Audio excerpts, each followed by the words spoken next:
During my first few years here at Emmanuel B'nai Ashurin, which seem many, many years ago now, I shared with you, and I think if you go online to my sermons, you might find it in one of them.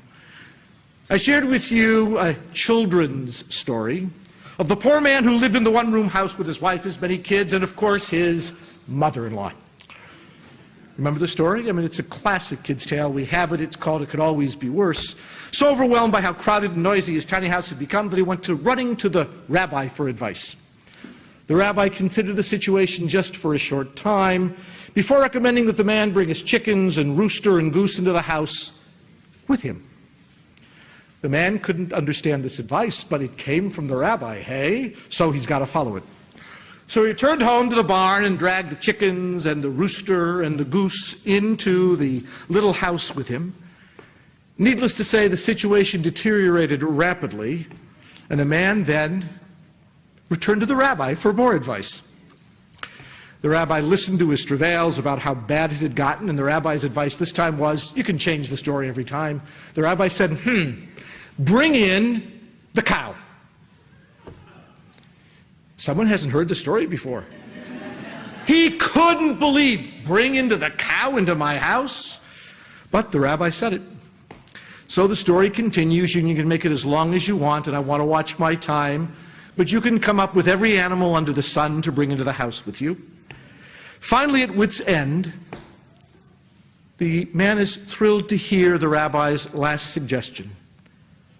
Take out all of the animals.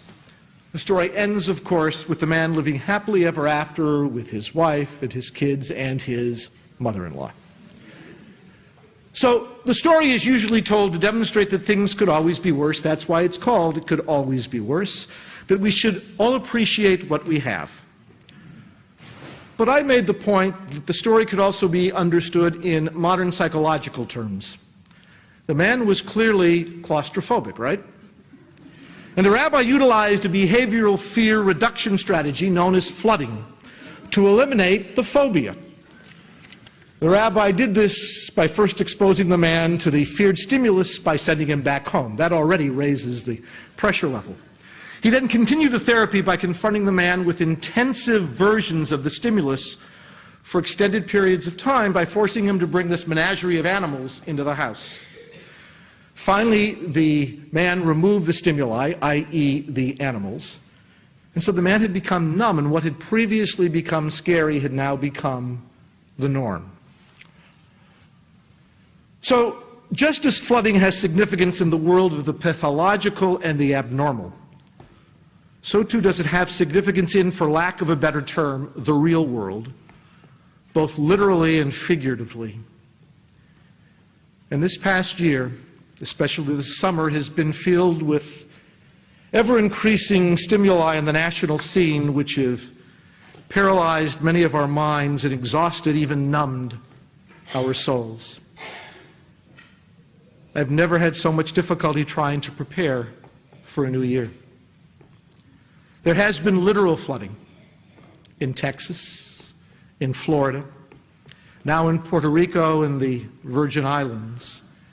And our attention is drawn away, again, by divisive talk that divides us as a country rather than civil talk, which unites us to help those of our brothers and sisters whose lives are threatened.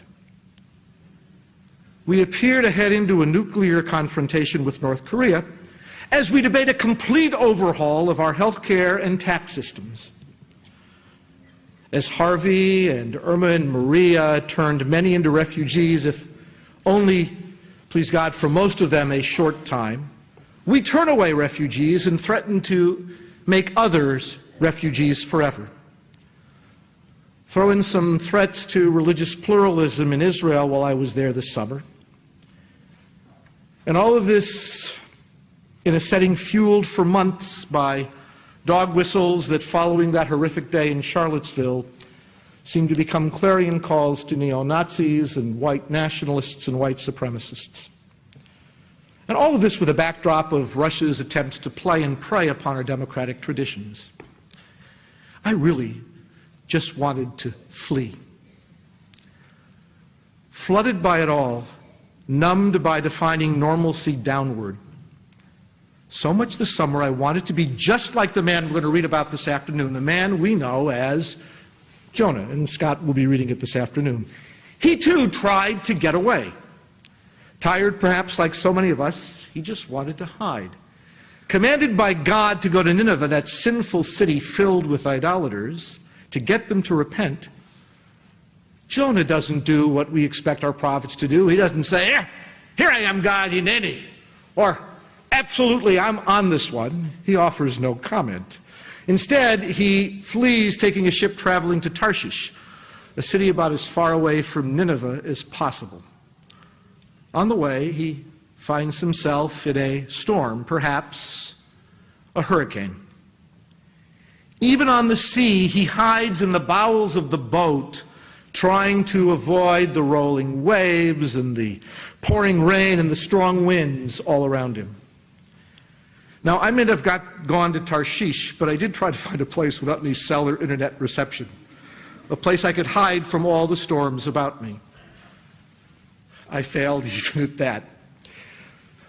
But I did come across a movie called Obit. Even if you didn't see the documentary over this past year, by its title you ought to be able to guess its subject. Its subject, ostensibly, is the dead or the death beat, whichever you prefer to call it, the obituary desk or department, that place at the newspaper which, at one time, was kind of comparable to Siberia. That place reporters were sent who were either being punished, or were quite young, or perhaps were just a heartbeat away from their own obituary being written. You would think the death beat a bit morbid or depressing. Yet the reporters, or the new word I learned from the movie, the obituarists, who take the beat rarely find it so. The reality is, one sentence in the obituary is about death. All the rest of what generally amounts to about 800 words is about life. In fact, obits have next to nothing to do with death, but everything to do with life. And so over the last 45 or so years, until, of course, these last few years where the newspaper business model has just kind of broken apart, the obituary desk attracted some of the best reporters and writers in the field. Every day at work, they knew that the subjects shared two things in common. One, they were dead. Two, their lives had some kind of impact or another on the larger world that needed to be shared. Now, the documentary was based on one day at the obituary department of the New York Times. It's one of the few papers that still has. I think the department has 5 people, 5 top-notch reporters working on it. At one time, they had a very good reporter working on it here at the Journal Sentinel. They don't have a full-time person covering that beat here anymore. And the movie centered on 2 reporters working on deadlines, and that pun is fully intended. The producers were able to show us the entire staff at work. You ready for this? They also took us down to the... Very good. Not that morgue, of course, but the morgue where tens of millions of yellowing clippings and 10 million photographs and millions of index cards and tens of thousands of books dating back to the beginning of the Times, 1850, all reside. The morgue allows the dead to come back to life in obits. And the morgue still contains a file full of advances or advance obituaries. In the words of Bruce Weber, one of the reporters who was then in the obituary department, death strikes suddenly and unexpectedly, and you don't know who you're going to be writing about from day to day when you're on the obituary desk. I show up in the morning and say, who's dead? So for people who are well known and advanced in years, for people whose fame comes when they were young, The Times writes obituaries in advance, anticipating the death of someone who, at the moment, is really quite alive. In fact, the obituarists might well interview that person whose obituary they're going to write. In fact, many people are flattered by the opportunity. It means the Times is interested in them, and they're all set for this interview. I haven't looked at the paper the last couple of days, but the last one I looked at, I would assume an advance obit was written on Hugh Hefner. But the movie highlights a woman by the name of Eleanor Smith, who was born in 1911, who earned her pilot's license at the age of 16, and then became a test pilot and a stunt pilot. Perhaps concerned that her job was a bit dangerous, the Times had her advance written in 1931. She outlived the obituary and the person who wrote it by almost 70 years. As one of the obituarists said in the movie, life is filled with ups and downs and bangs and changes and scrapes and reversals and tangents. From that life, what story can be told? Does the Times make mistakes? That's what today is all about. Of course the Times makes mistakes.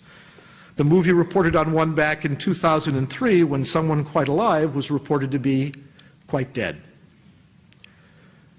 But the most famous advance, and now I'm leaving the movie for a minute, had to be the one about Alfred Nobel, which I shared with you, 2 years ago, 3 years ago?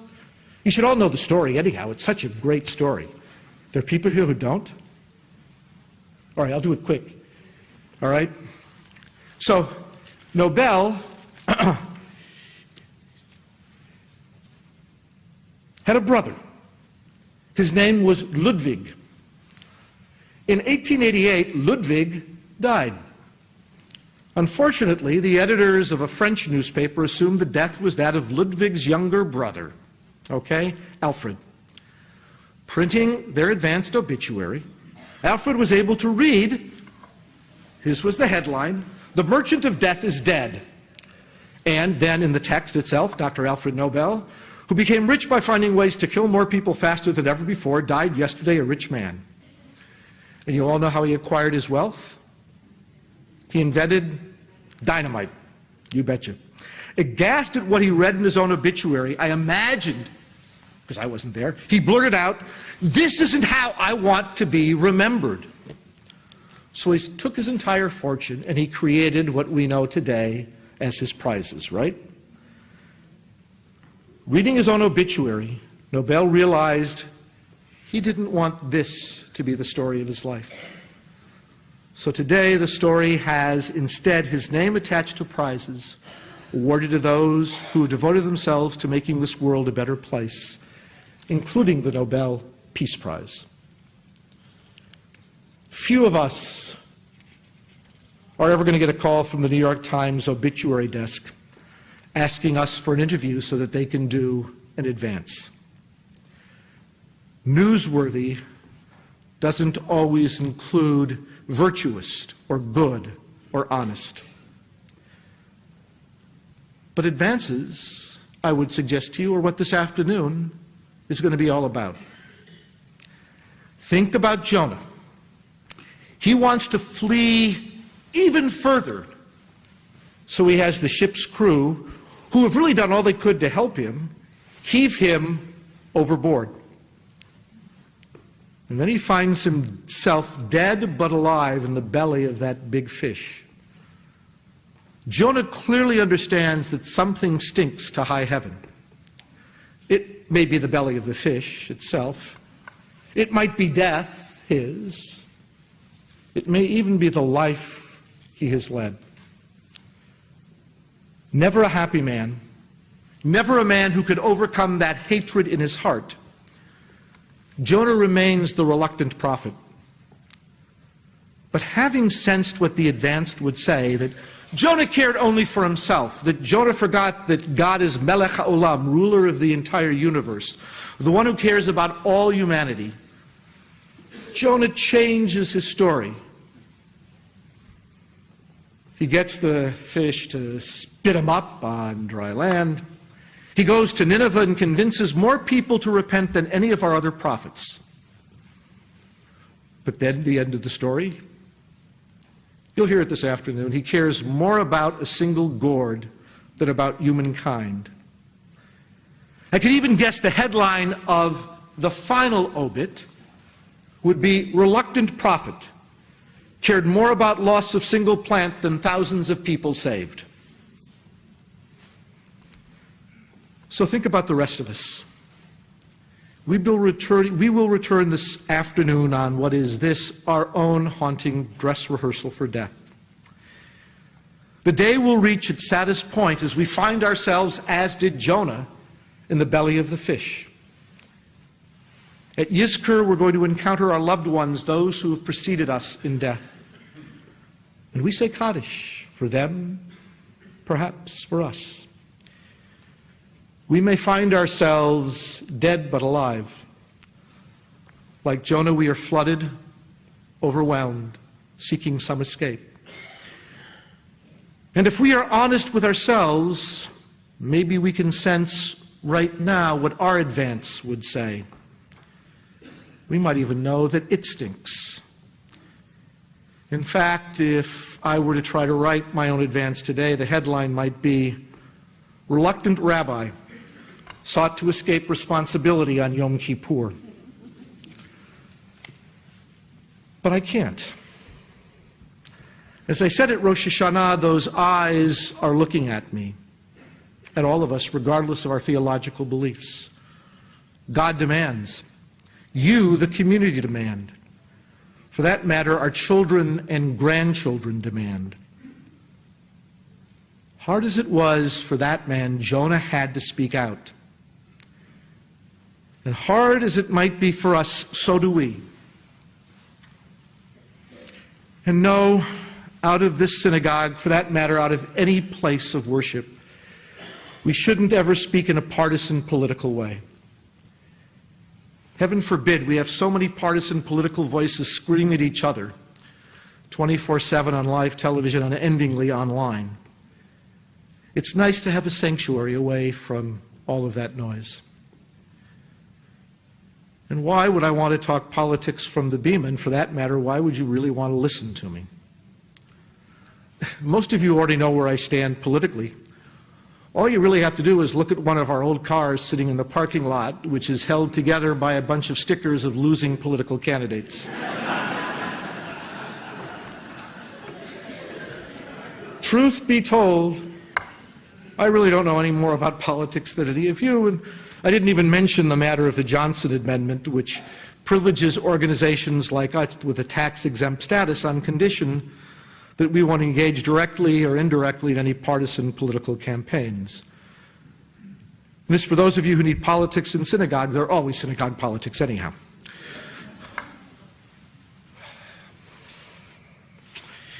I'm going to try to shorten this, okay? Judaism is neither a political party nor a place on the spectrum between right and left. But truths and values impel us to share our Jewish voices on issues. And Jonah initially forgot the first universal truth, that we are all God's children, for whom God seeks justice and extends compassion. And so many other truths inform all that we must do. The dignity and infinite value of each human life. For each life is the entire universe. We have lives to save in Puerto Rico and the Virgin Islands. Does that indicate an exclusivity of need? Of course not. But we have legitimately closer feelings to those who are closer to us and should respond first to the need which is closest. These are Americans. They're members of our family. And for these last three strong storms, Harvey and Irma and Maria, the truth sits right in front of us. We put it up there when we built this building. It's from the first verse of the 24th Psalm. The earth is the eternal's and all of its fullness, And then the verse continues, the world and all who dwell in it. You've heard me say it a million times, and you need to hear it again. We are tenants in this world, in God's garden. Our job is to take care of it, to serve it, and pass it on. To deny our impact upon this earth is to deny our relationship with God.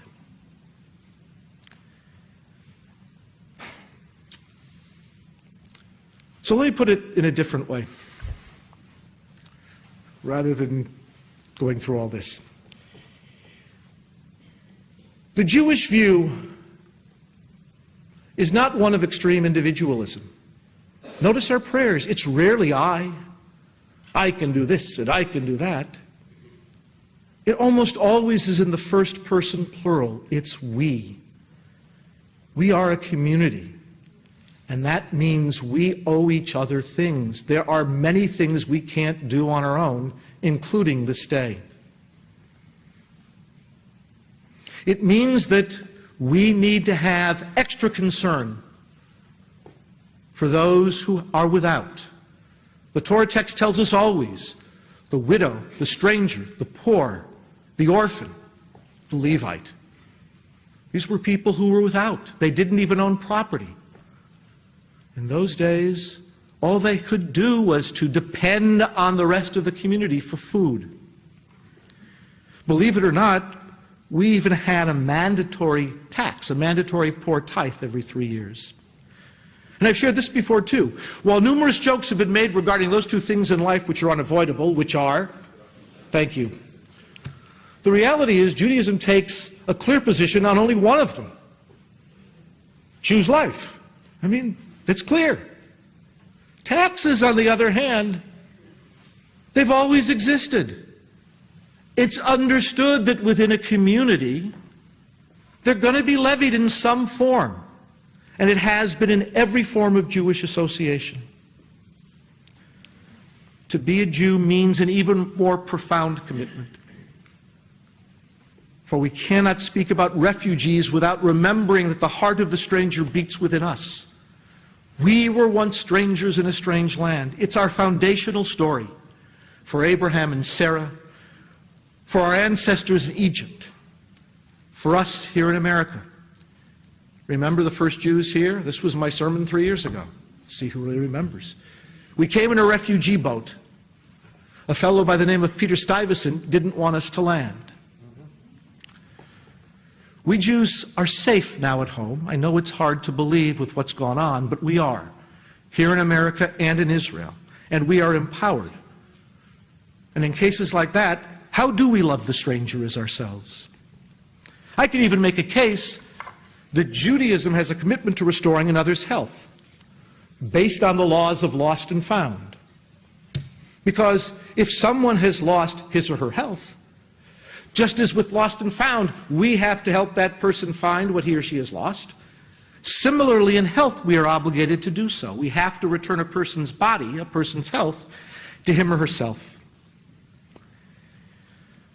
To be a Jew means, and you're going to hear this shortly in the Haftarah, we have to feed those who are hungry. We have to shelter those who are homeless. We have to release all those who are wrongly imprisoned. And there are many in this country who are. At the same time, to be a Jew means we have to behave with derech eretz. That's what we talked about last year, which has come to encompass everything from civility to common decency to etiquette to manners. Listen to another person. Put yourself in his or her shoes. To be a Jew means that God is counting on you. God needs you. God needs me. God needs us to make this the world God desires. God can't do it alone. That's why Isaiah is going to thunder in the Haftarah. You may think Isaiah is directing his anger and fury at those of our ancestors preparing to return to Babylonia from the Babylonian exile way back the 6th century BCE. But they're not. Those words are directed at me, at you, at all of us.